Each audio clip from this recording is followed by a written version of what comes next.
Welcome to Kairali உலகம். இன்றைக்கி வந்து ஒரு பாவைக்காய் பொரியல். பாவைக்காய், பெரிய வெங்காயம், மிளகாய், பூண்டு, அவ்வளோ போதும். கருவேப்பிலையும் கூட வேணால் வச்சு தேங்காய் பூ மாதிரி சின்னதாக அரியணும்.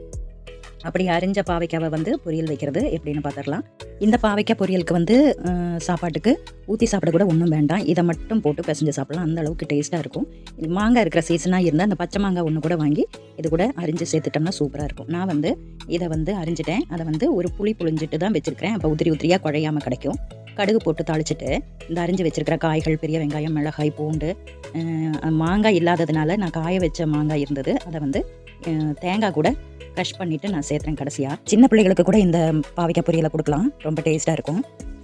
கசப்பு தெரியாததுனால சாப்பிடுவாங்க. இதை வந்து ஒரு கிளறிட்டு உப்பும் கூட போட்டு ஒரு கிளறிட்டு மூடி வச்சு வேக வைக்கணும். இவ்வளோ தண்ணி இருந்தது, பாவைக்காய் புளிஞ்ச தண்ணி 1/2 கப்புக்கு பக்கம். இந்த தண்ணியை கூட குடிக்கலாம். ஆனால் நம்ம மிளகாய் எல்லாம் கூட சேர்த்து க்ரஷ் பண்ணதுனால காரமும் சேர்ந்துருக்கும். அதனால் குடிக்கல.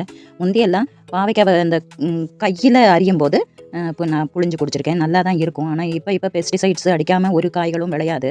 அதனால் எப்படினாலும் இந்த காய்க்கு மேலேயும் மருந்து அடித்தா தான் காய் விளைச்சலை தரும், செடி விளைச்சலை தரும். அதனால் இந்த காய்களை சாப்பிட்றதுக்கே பயமாக தான் இருக்குது. ஆனால் எந்த ஒரு காய்களையும் நம்ம அரிஞ்சு சாப்பிட்றதுக்கு முன்னால் நல்லா உப்பு தண்ணிலையும் பேக்கிங் சோடா போட்டு மஞ்சத்தூள் போட்டு கொஞ்சம் நேரம் 1/2 மணி நேரம் ஊற வச்சுட்டு தான் சமையல் செய்யணும்னு டாக்டர் சொல்கிறாங்க. இப்போ போட்டது வந்து தேங்காய் கலவை. தேங்காயில் கொஞ்சம் அந்த காய வச்ச மாங்காவும் சீரகமும் க்ரஷ் பண்ணி மஞ்சத்தூளும் போடணும். ஆனால் நான் மஞ்சத்தூள் போடல.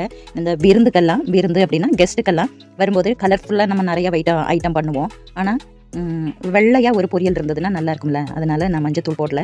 இது வந்து வேகும்போது ஒரு லைட்டு ஐவரி கலரில் இருக்கும்.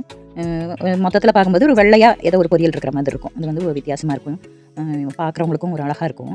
அதனால் இப்படி பண்ணுறது. நான் இப்போ காமிச்சது வந்து காய வச்ச அந்த மாங்காய். கொஞ்சம் நேரம் மூடி வைக்கணும், அப்புறம் திறக்கணும், அப்புறம் தீ கம்மியாக வச்சுட்டு கிளறி எடுத்தால் முடிஞ்சது. அதுதான்.